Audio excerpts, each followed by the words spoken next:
Assalamu alaikum. In today's video, we are going to discuss Tintin Abbey poem by William Wordsworth. हम poem का structure, उसकी summary को detail में discuss करेंगे। 5 sections पर मुश्तमिल ये पोएम है, यानी कि थोड़ी सी लंबी पोएम है। हम इसकी समरी को देख लेंगे और मुश्किल पोएम नहीं है, बहुत ही कमाल पोएम है। नेचर की डिस्क्रिप्शन है, नेचर के बारे में बताया उसने और आप इंजॉय करेंगे इसको। इसका पूरा जो टाइटल है, पूरा नेम है, वो है lines composed a few miles above Tintern अबे। टिंटन अबे एक जगह का नाम है जो कि बहुत ही खूबसूरत जगह है। Mountains, hills and waterfalls, reverse, यानी कि नेचुरल ब्यूटी पर मबनी ये पोएम है। खेत खलियान है, पहाड़ी चश्मे हैं, सब्ज़ाज़ार हैं, जंगली झाड़ियाँ हैं, मतलब मैदान है, ये सारी चीज़ें इसके अंदर मौजूद हैं। इस तरह का ये इलाका है। अब लिखी ज़ाहिर है विलियम वर्ड्सवर्थ ने है। 1798 के अंदर उसने इस पोएम को लिखा, जब उसने दूसरा विज़िट किया टिंटन अबे जगह में। अब यानी कि ये सब्जेक्टिव पोएम हम इसे कह सकते हैं, अपने ऑटोबायोग्राफिकल कह सकते हैं, क्योंकि उसने अपने नेचुरल एक दफ़ा पहले भी पोइट इस जगह का विज़िट कर चुका है और अब ये उसका दूसरा विज़िट है। अपने से छोटी अपनी सिस्टर के साथ वो यहाँ पे आया हुआ है। रोमांटिक पोइट है, नेचर को पूछता है, गॉड की तरह नेचर में गॉड को फील करता है और बहुत ही उसे डिलाइट, बहुत चार्म, बहुत एक अब उसकी रूह को सुकून मिलता है नेचर के अंदर जाकर। अब इसके 5 सेक्शंस हैं, हम एक एक करके इसके सेक्शंस को डिस्कस कर लेते हैं। लेकिन इसकी तरफ बढ़ने से पहले मैं एक चीज़ आपको याद करवाना चाहूँगी कि don't forget to subscribe the channel. बढ़ते हैं। सबसे पहला जो सेक्शन है वो बात करता है जी कि अब एक मोमेंटम बना रहा है पोइम के बारे में। वो सोच रहे कि 5 साल पहले वो यहाँ पे आया था, यानी कि 5 गर्मियाँ, 5 सर्दियाँ गुजर चुकी हैं। इतना लंबा अरसा होता है और मैं इतना अरसा कैसे रह लिया नेचर के बगैर। जब मैं एक दफ़ा यहाँ आया था, इतना अरसा मैंने गुजार लिया इतनी खूबसूरत जगह के बगैर, और अब मैं यहाँ पे दोबारा वापस आ गया हूँ। 5 साल गुजर गए, इतना लंबा अरसा गुजर गया। और फिर वो देखता है cliffs and mountains and waterfalls and seas, और वहाँ के लोगों को देखता है, उनकी डिस्क्रिप्शन बयान करता है कि लोग कितना कंफर्ट महसूस कर रहे हैं यहाँ पे, कितने इजी हैं, कितने आसानी से आ जा रहे हैं। पहाड़ी इलाके हैं, वहाँ हमें चढ़ते हुए मुश्किल होती है, ढलवाने ये वो, लेकिन वो आसानी से कंफर्टेबल हैं। कितनी खूबसूरत लाइफ है इन लोगों की, कितने वो कंफर्टेबल हैं नेचर के साथ। और जब मैं यहाँ पे आता हूँ कुछ अरसे के लिए सिर्फ, और इतने अरसे बाद आता हूँ, इतना रिलैक्स फील करता हूँ, तो ये लोग कितना रिलैक्स होंगे और कितना पीसफुल मोमेंट में इनकी लाइफ गुजर रही होगी। तो ये सारी चीज़ें वो फर्स्ट सेक्शन में डिस्कस करता है। सेकंड सेक्शन में अब वो बात करता है कि नहीं, ऐसा तो नहीं है कि मैंने मिस किया हो, जब मैं मतलब अपने एरियाज़ में था, अपने इलाके में था, तब मैंने इस नेचर को, इस नेचुरल ब्यूटी को मिस किया हो, क्योंकि ये तो हर वक्त मेरे साथ थी, मेरे दिमाग के कहीं नेहा खाने में ये मौजूद रहती थी। जब भी मैं कोई एनजाइटी, फ्रस्ट्रेशन या कोई परेशानियों में मुब्तला होता था, तो यही तो एक नेचुरल सीनरी थी, यही तो यादें थी, यही तो ये माउंटेन्स और ये हिल्स थी जो मेरे दिमाग में आती थी और मैं रिलैक्स फील करता था। और नेचर की यही तो खूबसूरती है कि ये हमें एक समझे 1 साल अगर हमने यहाँ गुजार लिया नेचुरल ब्यूटी में, तो 5 साल हम आराम से गुजार सकते हैं इसी की यादों में।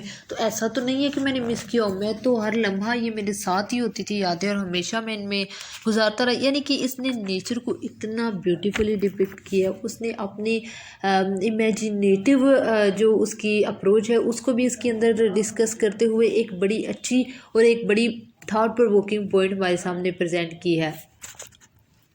अब थर्ड सेक्शन में वो बात करता है कि नेचर को इतना प्रेज कर रहा हूँ, इतना प्यार। सेकंड स्टैंजा में बहुत लंबा स्टैंजा और बहुत ज़्यादा वो नेचर को, यानी कि माउंटेन्स को, उसके डीप ग्लोमी वुड्स को, हर चीज़ को बहुत ज़्यादा ब्यूटीफुली प्रेजेंट करता है और हर नेचर की एक एक चीज़ के साथ बहुत अपनी अटेंशन, बहुत अपने लव का इजहार करता है। तो अब वो कहते हैं कि मैंने इतना एग्जैजरेट, लोग समझ रहे होंगे, रीडर समझ रहे होंगे कि मैंने बहुत ज़्यादा एग्जैजरेट किया है ऐसे, तो वो सोचते हैं क्या वाकई मैंने एग्जैजरेट किया है। फिर नेचर की तरफ आँख दौड़ाता है, देखता है, बैठा हुआ होता है और सोचता है कि क्या वाकई ऐसा है। फिर कहता है नहीं, ऐसा नहीं है, बिल्कुल भी ऐसा नहीं है, मैं बिल्कुल भी एग्जैजरेट नहीं कर रहा। नेचर वाकई हमारी रूह को सुकून देती है, एक हमारे दिमाग पे ऐसा असर छोड़ती है कि हम रिलैक्स हो जाते हैं। और ये बात उसकी मैं भी एग्री करती हूँ कि नेचर जो है वो वाकई हमें एक रिलीफ फराहम करती है frustration, anxiety and worries of life से।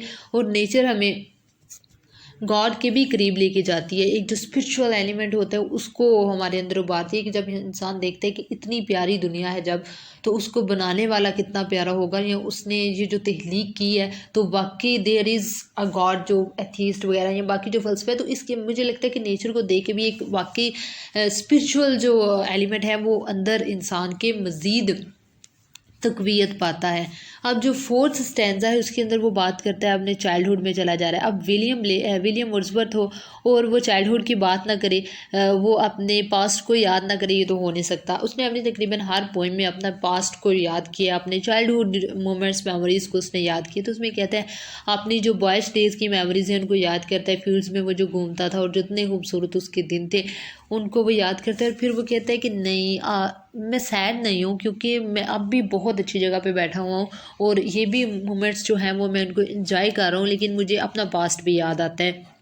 ये नीले आसमान के नीचे बैठना, सितारे देखना, चाँद को देखना, ये सब भी बहुत खूबसूरत है। और अपनी एक सोच विचार वाली उम्र में आगे ये सब देखना तो मज़ीद ज़्यादा खूबसूरत है कि ये रिलैक्सेशन फ्राहम करती है।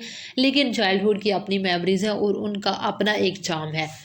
फिर नेक्स्ट स्टैंज़ा जो है, फिफ्थ स्टैंज़ा हमारे पास आ जाता है। उसके अंदर वो अपनी सिस्टर को एड्रेस करता है, उसको बुलाता है, उसके साथ बात करता है, उसको एडवाइस करता है कि नेचर से हमेशा प्यार करना, कि ये हमें बहुत काम आती है, ये हमारी मोमेंट ऑफ वरीज में हमारी काम आती है और हमें रिलैक्सेशन फ्राहम करती है। हम इसकी गोद में, ये जो नेचर है इसकी गोद में जब इंसान बड़ा होता है और पनपता है तो फिर ये हमारे तमाम दुखों और दर्दों को अपने अंदर समेट लेती है। इसके अलावा फिर वो चाँद से कहता है कि अपनी रोशनी, अपनी किरणें, अपनी जो ब्लेसिंग्स हैं वो मेरी बहन पे बनाए रखना। माउंटेन्स को कहता है कि अपनी जो ब्लेसिंग्स हैं वो मेरी सिस्टर पे बनाए रखना। ज़मीन को कहता है कि मेरी सिस्टर के लिए हमेशा नर्म रहना, यानी कि अपनी सिस्टर के लिए दुआएं भी करता है और उसको भी एडवाइस करता है कि नेचर को हमेशा प्रायोरिटी अपनी लाइफ में देना। ये उसकी पोइम थी फर्स्ट सेक्शन में, यानी कि वो बात करता है अपने एक्सपीरियंस के बारे में जो उसने 1 साल पहले किया था और कहता है कि 5 साल मैंने इसके बारे में गुजार दिए, इसके बगैर गुजार दिए, मैं मिस किया इस सारी इन हिल्स को, इन माउंटेन्स को। दूसरे सेक्शन में कहता है नहीं, मैंने मिस तो नहीं किया क्योंकि ये तो हर वक्त मेरे साथ थी। वो जो कहते हैं ना कि याद करने के लिए किसी को भूल जाना ज़रूरी होता है, मैंने तो कभी भूला ही नहीं तुम्हें। तो वो जो इस तरह का डायलॉग है वही उसने 2 पहले स्टैंजास में किया है। पहले कहते हैं मैंने बहुत मिस किया, और फिर कहते मिस मैंने क्या करना था तुम्हें, अगर मैं तुम्हें बोलता तो तुम्हें याद करता, तुम तो हमेशा मेरे साथ थी। नेचर की मोहब्बत ये फ्रस्ट्रेशन और एंजाइटी वाले माहौल में। तीसरे स्टैंजा में वो बात करता है कि मैं ओवर एग्जैजरेट नहीं कर रहा, बाकी ही नेचर इतनी सूथिंग है, इतनी सोल हमारी को रिलैक्सेशन फ्राहम करती है। चौथे स्टैंजा के अंदर वो अपनी चाइल्डहुड मेमोरीज़ को रिमेंबर करता है और फिर कहता है कि सैड वे में नहीं मैं याद कर रहा, बल्कि मैं खुश हूँ कि मेरा मतलब चाइल्डहुड भी अच्छा था और अभी भी नेचर के इतना करीब होने का मुझे मौका मिल सका। और फिफ्थ सेक्शन के अंदर वो अपनी सिस्टर को एडवाइस करता है और जो तमाम नेचुरल ब्यूटी है और तमाम जो नेचुरल ऑब्जेक्ट्स हैं उनसे ये रिक्वेस्ट करता है कि वो उसकी सिस्टर को ब्लेसिंग्स दें, दुआएं दें और अपनी जो ब्लेसिंग्स हैं वो अब उसकी सिस्टर के ऊपर बनाए रखें। तो ये थी उसकी पोइम जिसमें 5 सेक्शंस को हमने डिस्कस किया। बड़ी सिंपल, बड़ी लूसर सी लैंग्वेज उसने इस्तेमाल की है जो कि हमें हमारा दिल करता है कि इसको बार बार पढ़ें। Actually I think this poem is for every nature lover, यानी कि जो नेचर से प्यार करता है, जो वाकई इन चीज़ों को प्यार करता है, उसको ये पोइम बहुत मज़े की लगेगी और उसको बिल्कुल भी मुश्किल नहीं होगा इसको कवर करना। इसकी टेक्स्ट को भी वो इंजॉय करेगा। इसने इसको लिरिकल या बैलेड में नहीं लिखा बल्कि ब्लैंक वर्स में लिखा है, लेकिन ब्लैंक वर्स में भी उसने लो टोन इस्तेमाल किया, बड़ी सॉफ्ट सी टोन इस्तेमाल करते हुए उसने इस पोइम को लिखा है। यानी कि ये पोइम जो है उसकी नेचर की ब्यूटी के ऊपर थी और नेचर को डेडिकेट करती है। और हर दूसरी पोइम के अंदर वो नेचर की बात करता ही है, लेकिन इसमें उसने नेचर को एक स्पिरिचुअल एलिमेंट के साथ, स्पिरिचुअलिटी के साथ और गॉड के साथ, और उसको ये रियलाइजेशन हो जाती है कि ये नेचर में कहीं गॉड रहता है और यहीं पे सुकून है और यहीं पे इत्मीनान है। तो ये थी पोइम हमारी टिंटन अबे। आई होप आपको वीडियो पसंद आई होगी। अगर आपको वीडियो पसंद आई है तो don't forget to subscribe the channel. Thank you so much for watching the video.